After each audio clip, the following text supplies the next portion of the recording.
What's going on, YouTube? Ferocity here. Hope you guys are doing well.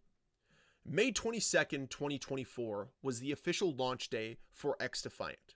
And here we are a year later, only 11 days away from it being shut down forever. I think the lesson to be learned from XDefiant is patience is a virtue. And unfortunately, just like gamers, executives do not have it either.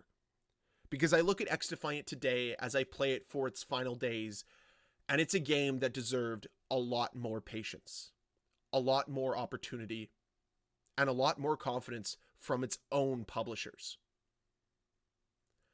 XDefiant launched in a broken state. I will admit that. A few updates within XDefiant's lifecycle early on kept it in a broken state. But I believe it was in a broken state because Ubisoft set it up to fail. Making these developers develop XDefiant on the Snowdrop engine was a disaster. It was not an engine built for an FPS shooter. So these developers had to create this game from the ground up on an engine that had never had a first-person shooter on it before. Why didn't they just use the Rainbow Six Siege engine? I don't understand that. Maybe somebody with a little bit more insight can let me know down below in the comment section. But regardless, they built it off of the Snowdrop engine. And it encountered a lot of problems right from the get-go. When the game released, even though there was a ton of fanfare, a ton of hype, a ton of excitement, people right away were reminded of the same issues they had during the playtest sessions and during the beta.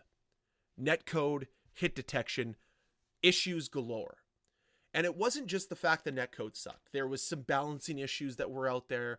There was a lack of progression, and the game just kind of felt bare. It felt more or less like it was a beta. And that was a major problem, especially when games it's trying to compete with are completed. Right? When you compare XDefiant in May of 2024 to Call of Duty Modern Warfare 3 in May of 2024, they're two completely different experiences.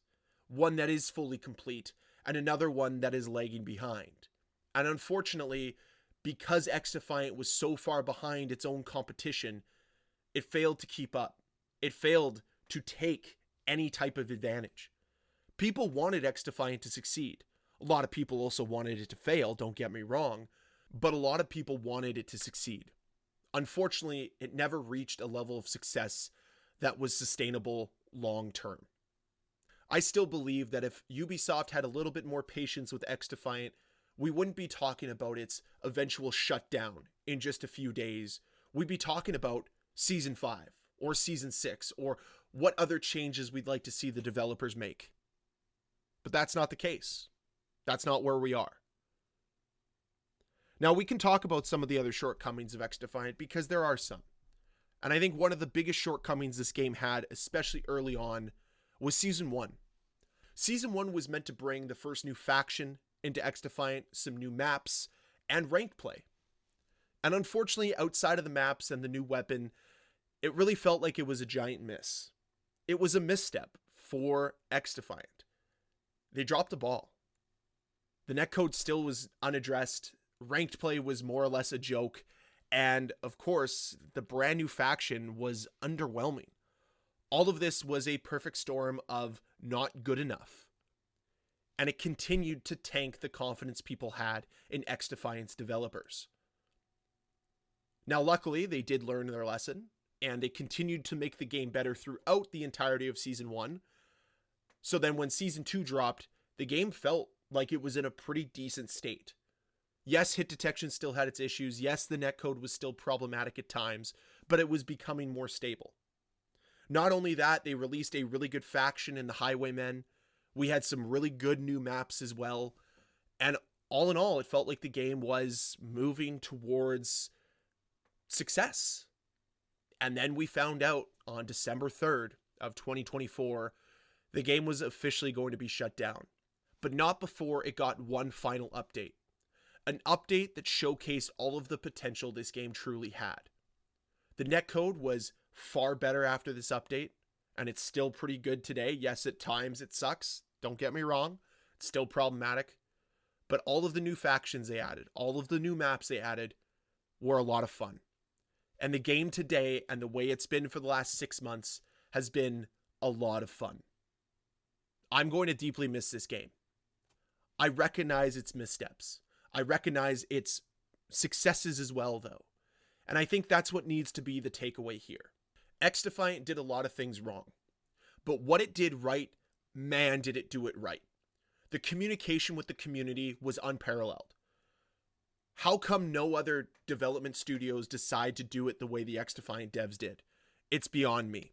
We had constant communication. Yes, it went dark a few times, and I think it's because they were mulling over canceling this game. And I wouldn't be very motivated to talk about new things coming to a game that might eventually be canceled. That would be tough to do. But regardless of that, I love the fact that we always had constant communication, especially when the game was growing through its first couple seasons. And now I look back on it a year later, and I just think, man, if Ubisoft had more patience, if this community had more patience, we could still be enjoying XDefiant in a much different light than what we're doing right now. Because I hop onto XDefiant, and it's fun. I want to tell you guys, it's a lot of fun. It's still a good game. Has its problems, it's rough around the edges, but you see what it could have been. And that's what hurts the most, is Ubisoft didn't give it the chance for it to become what it could have been. They pulled the plug a little too early. Their feet got a little too cold, and they just decided that enough was enough. I'm not okay with that. I know you aren't either. It would have been really nice to see them have the level of patience that CD Projekt Red had with Cyberpunk 2077. That game released in a pretty bad state. Let's call it what it is. And the state it's in today is far better because they were given the confidence and the time to build that game up. I wish that XDefiant was afforded that same amount of patience, that same amount of confidence. Because it did have a core group of fans that played this game consistently. Still does today. Like, I go on to XDefiant, I run into the same players all the time. I really, really wish... I just really wish, man, this game could have worked. At the end of the day, that's what it was about for me. I saw it as a game with tremendous potential. Screw whatever people want to say about it being a COD killer. It wasn't about that.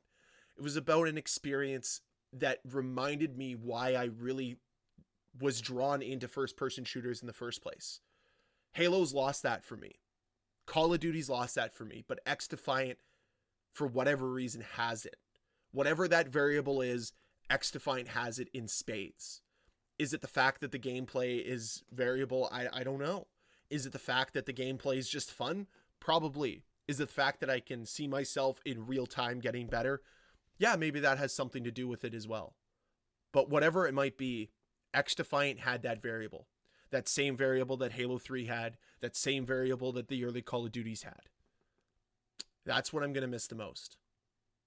So a year later, after the launch of XDefiant, I sit here still playing the game. Still enjoying it like I did on day one. Like I did during the player test sessions. Like I did during the beta.